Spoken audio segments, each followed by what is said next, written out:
Alright, so I think this is one of the hardest sections in algebra. That's writing equations, but not just any equations, percentage equations. So typically you want to turn this into an of-is statement. Remember, of means multiply, is means equals. So whenever you have a percentage, you always start at 100%. So let's say we have a 5%, let's say tax. Well, if you start at 100%, if you increase that 5%, that gets you to 105% total, or 105% of the number. Let's say you had a 20% discount. Well, you start off at 100%, take away the 20%, that gets you down to 80% of a number.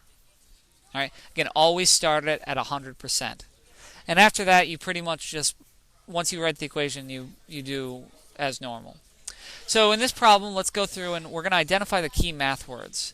The first thing you should see is we buy a book bag, which means one book bag, and 3 notebooks.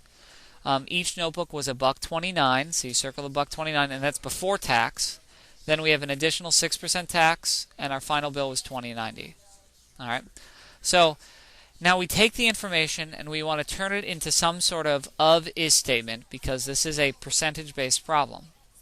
So basically what happens is we have our old cost, and we're adding the tax, and after we add the tax amount, which is 6% in this case, we end up with our new cost, or our end final cost.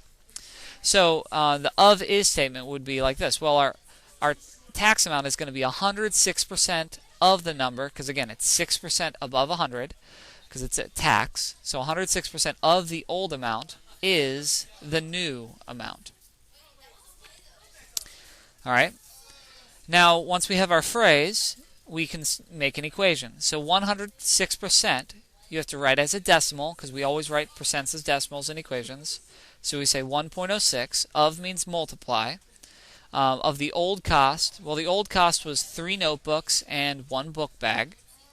So it's 1.06 times the whole old cost, 1 book bag plus the 3 notebooks. Is means equals the new cost, which was $20.90. That was our final bill. Okay, so it's 1.06, which is with the tax, times the old cost, which is the book bag and the 3 notebooks, and that gives us the $20.90. So now the next thing we do, there's 2 ways to solve this problem. The first method is to distribute. Well, obviously we can substitute that price of the notebook in. So our notebook was $1.29 before tax. So if we bought 3 of those, you say 3 times 129, and that gives you $3.87. So that is the cost of the notebook. So we substitute that in for the 3n. So we're now our equation is 1.06 times parentheses b plus $3.87, close parentheses equals $20.90. All right, so if we distribute, we have to multiply the 1.06 to each term. So 1.06 times b is 1.06b. And then you want to use a calculator for this. 1.06 times 3.87 is going to be $4.10.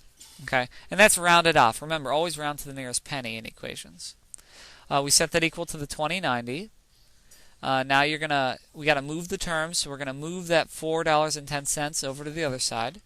So the opposite of plus 4.1 is negative 4.1. Now we rewrite, so we're left with 1.06b equals, and 20.9 minus 4.10 is 16.80.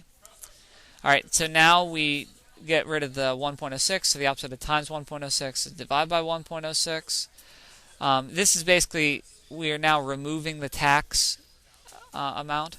So that means that our final value for the book bag is $15.85. That's what B would equal. Alright, so let's write that off to the side for now. Now I want to show you the second method of how to solve this problem. Again, it should come out the same because it's the same problem. Alright, so this time instead of distributing, we're going to go ahead and multiply by the reciprocal.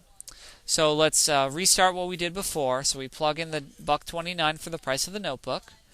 We multiply by 3, and that tells us our 3 notebooks were $3.87. So we write our equation, 1.06 parentheses book bag plus 3.87 equals 20.9.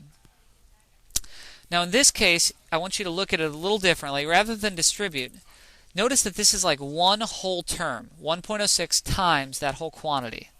So what we can do is get rid of the coefficient by doing division to start with. So we divide by the 1.06. This is basically removing the tax at the very start. So this tells us if there was no tax, the cost would have been $19.72. All right. Now we just move the $3.87, which is the price of the notebooks. So the leftover price of just the book bag would be $15.85. And again, that's the same answer that we got before, because they're different methods to do the same thing.